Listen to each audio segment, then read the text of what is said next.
Hey there, everyone. It's GG Sober Sun. The wind is a little up today, so I'm just going to sit here in my car. December 26th, AA Thought for the Day. I am glad to be part of AA, of that great fellowship that is spreading over the United States and all over the world. I am only one of the many AAs, but I am one. I am grateful to be living at this time, when I can help AA to grow, when it needs me to put my shoulder to the wheel and help keep the movement going. I am glad to be able to be useful, to have a reason for living, a purpose in life.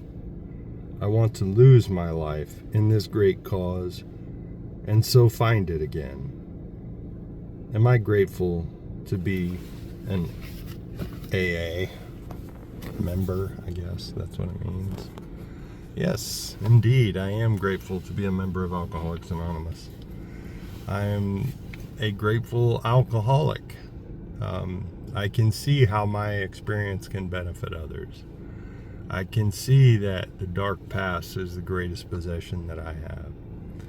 And it's taken me some pretty hard knocks to realize that just like AA's sole purpose is not just to get me sober and to know that I can live life outside or live life without alcohol and be reasonably content. By virtue, or it's not a virtue, by the very fact that I drank myself into a hopeless state of mind and body, it qualifies me to be of maximum service to other alcoholics, specifically to other alcoholics. Can I be helpful to those who aren't alcoholics? Absolutely.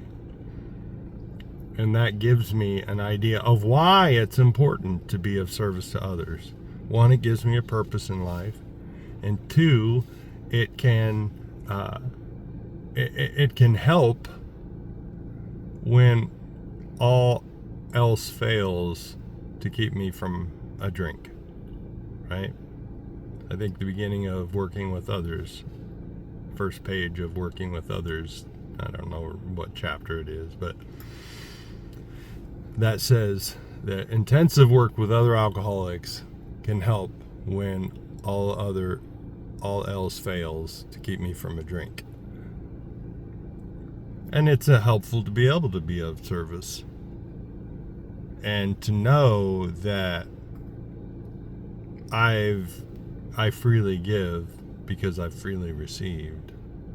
And instead of being transactional, I give to you, you must then give to me, or there's an expectation there. That's never helpful. And it's Machiavellian to say, I did this favor for you, and now I'll call upon you when I need a favor back. You know, it's transactional and it's manipulative and creepy, frankly. You know? Meditation for the day. These meditations can teach us how to relax. We can be of service to other people in a small way, at least. And we can be happy while doing it. We should not worry too much about people we cannot help. We can make it a habit to leave the outcome of things we do to the higher power.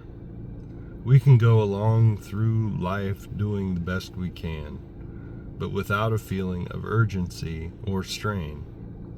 We can enjoy all the good things and the beauty in life, but at the same time depend deeply on God. Surrender to win. Just that simple. Do the next right thing. Yes, we have a will. We've been given a free will.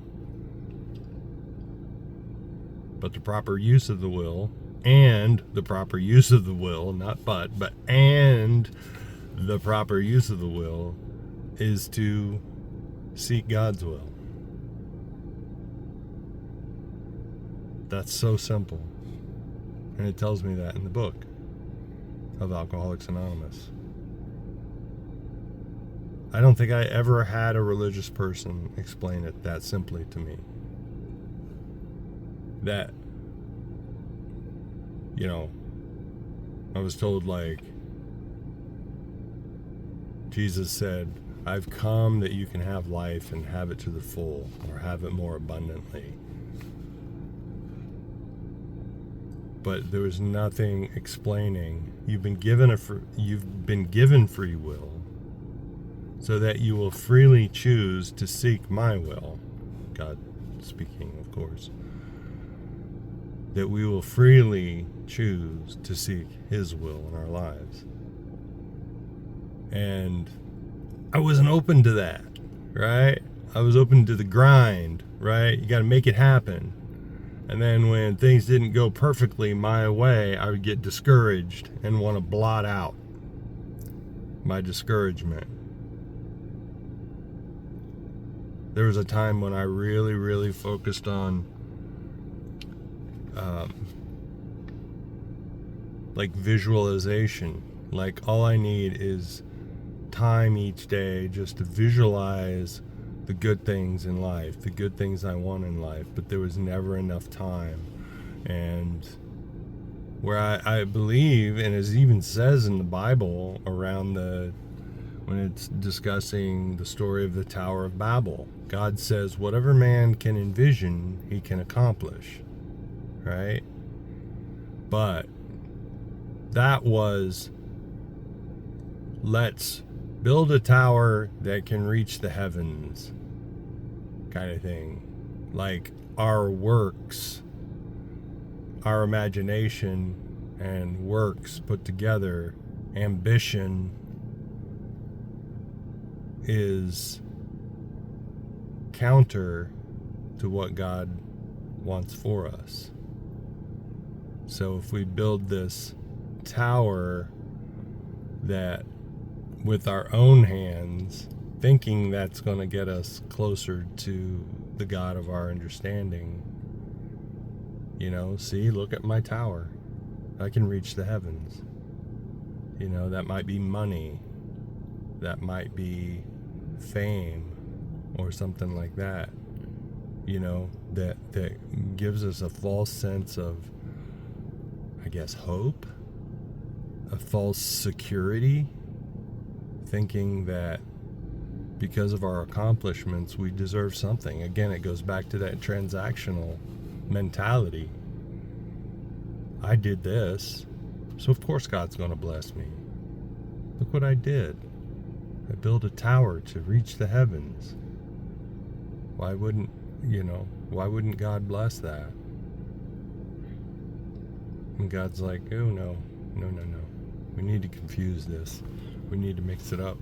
Because if you're relying so much on yourselves and on your own ability, thinking that's going to get you into my presence, then you got it backwards. Surrender to win. Prayer for the day. I pray that I may give my life to this worthwhile cause. I pray that I may enjoy the satisfaction that comes from good work well done. And again, I thought the whole point was to get sober, get connected with my higher power, and nobody said anything about this, but I thought I had graduated spiritually. Like, that was the point, was to reconnect you with your higher power, and then you go seek your higher power of your own understanding, of your own religion or denomination.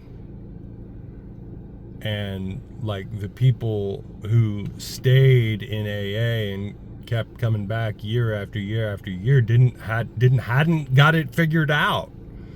How wrong was I? Because through the School of Hard Knocks, I found myself back in AA, time and time again, without drinking. right? One time I tried some medical marijuana back in 2021, and I ended up resetting my time in AA, even though I didn't drink. But I don't want anything to keep me out of AA again, right? I've found the simple kit of spiritual tools. I've been freely given, a simple kit of spiritual tools with which to stay sober and live life on life's terms and help other alcoholics achieve sobriety and hopefully serenity, and that they can have a relationship with the God of their understanding, not mine. You can borrow mine if you want to. But yes, that's the point. But we need to keep coming back to, one, remember that we're alcoholics and could not manage our own lives. You know? And just to keep coming back, you know, that how bad it could get, to see newcomers come in with their chin on the ground, you know, can't hardly look in the eye, and you just stick your hand out. It's so simple. It's such a simple thing. Stick your hand out. Give them a hug. Give them a chuck on the shoulder. Tell them it's going to be all right. Right? And I'm sure at first they're going, you don't know my situation. Yeah. Well, if I haven't experienced it myself, somebody in here has, and I've heard that story. What a worthwhile cause, right? That these hopeless alcoholics who had nothing to contribute, in some cases, had nothing or felt like they had nothing to contribute to society, and weren't. They weren't contributing to society, right? They just wanted to hide away from society, right? Are now productive members of the community. It's amazing. And to see that so often, see that miracle so often, sometimes we can become complacent, right? And if we keep ourselves away from it, we can forget that there's miracles happening all around us every day. So I'll keep coming back. I hope you all do too. I love you. Chin up, aim up, rise up.